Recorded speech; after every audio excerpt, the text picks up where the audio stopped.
Hello, everyone. This is Ashley Badigan with Does the President Have Unilateral War Powers? First, we are going to try to understand war powers. War powers refers to both Congress's and the President's constitutional powers over the military or armed conflicts by the United States.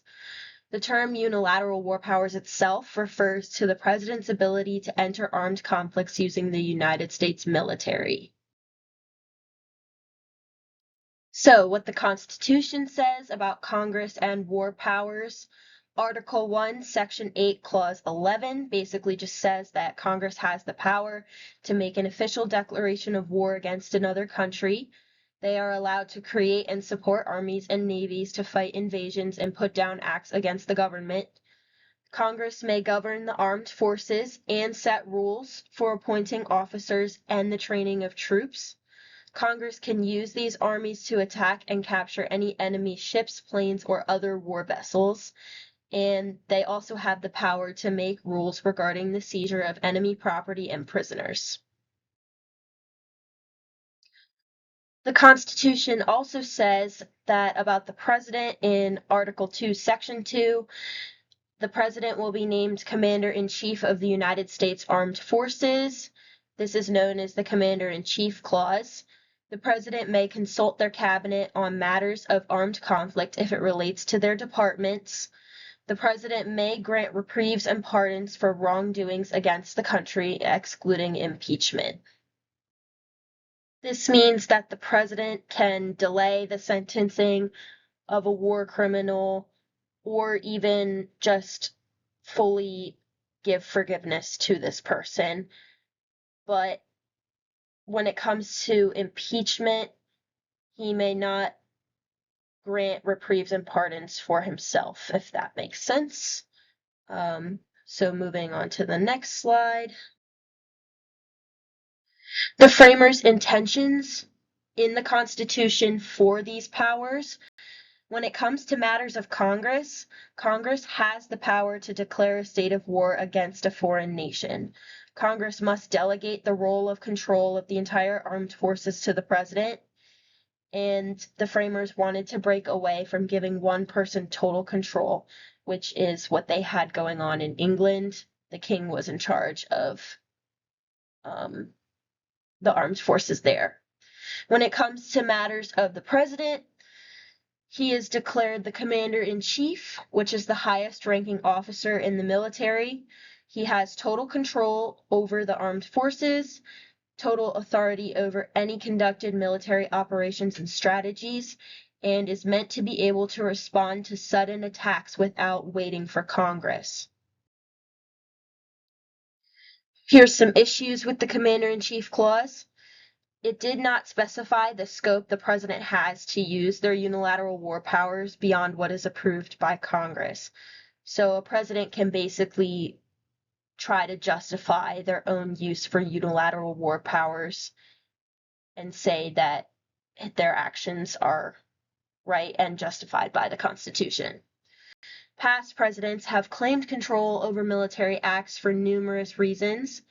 Debates over whether Congress's say in how the President conducts military operations is restricted.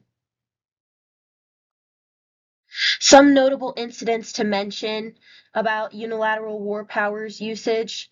In 1846, President James Polk tried to use the Army to claim territory in Texas.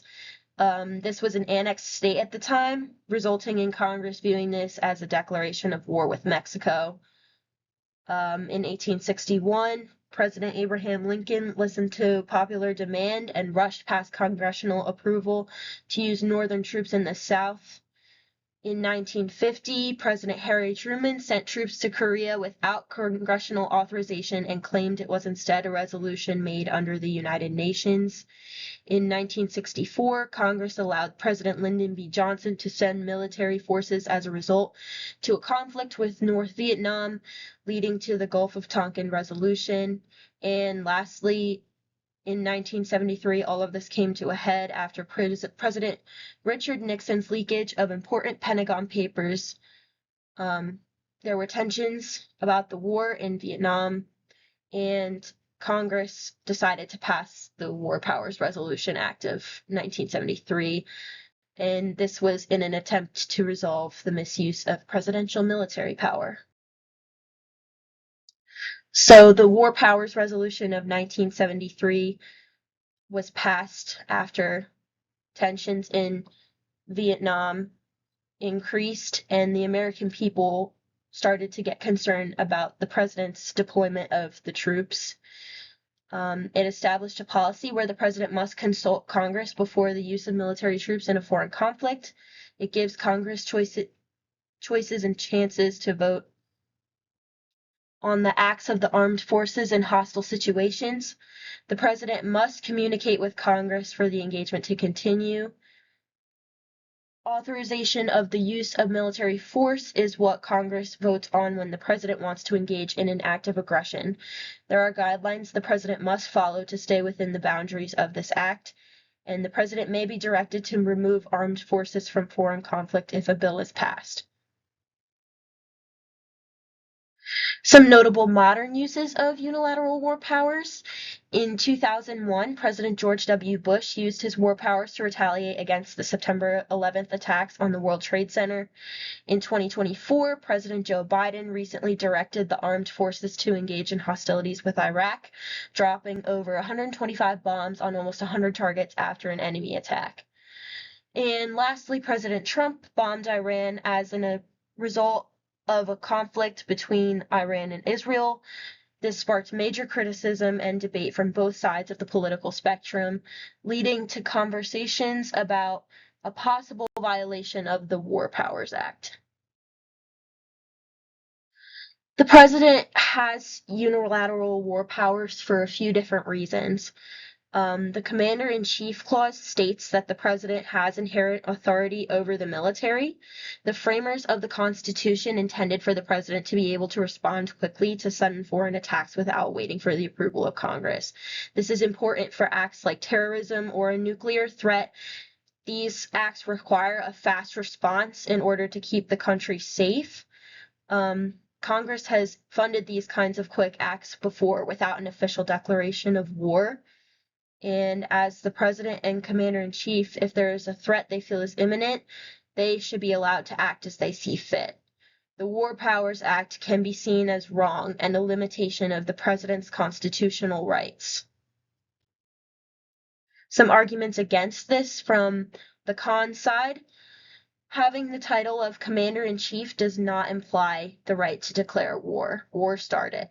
Congress has acted quickly in the past, passing AUMFs, such as in the case of 9/11. Past examples of unilateral action make it seem rushed and unconstitutional. Unilateral action can be used for personal or political gain, and the framers did not intend for the president to be able to make calls that could spark an all-out military conflict. Why the president does not have unilateral war powers?